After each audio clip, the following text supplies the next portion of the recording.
Маскасыз кіру тыйыла. Бүгін мондый кагазларны Питрәч районы кибетләрендә күреп була. Исегезгә төшерәбез, 20 апрельдән Татарстанда барлык җәмәгать урыннарында маскалар кулланырга кирәк.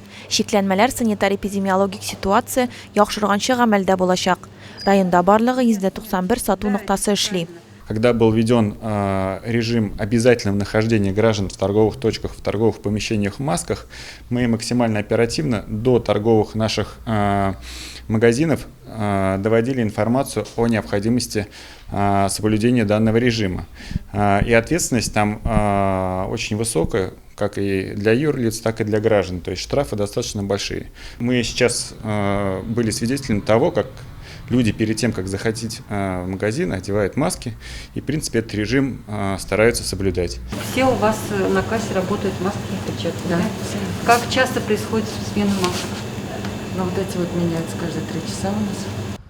Бу стандарт сорауларны Роспотребнадзор вәкилләре рейдлар барышында кибетләрдә бирә. Башлыча дезинфекция үткәрер өчен махсус средстволар булуны, сатучы һәм сатып алучыларның маскалар куллануын тикшерәләр. Рейдлар эре сату нокталарында да, кечерәк кибетләрдә дә бара.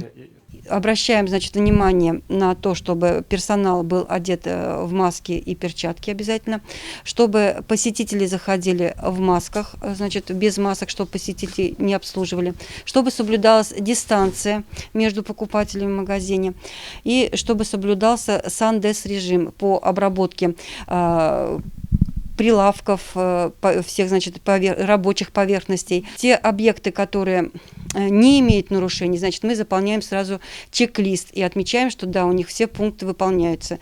Если, значит, какие-то пункты не выполняются, то мы выдаем предписание с коротким сроком исполнения и будем проводить перепроверку исполнения данных предписаний.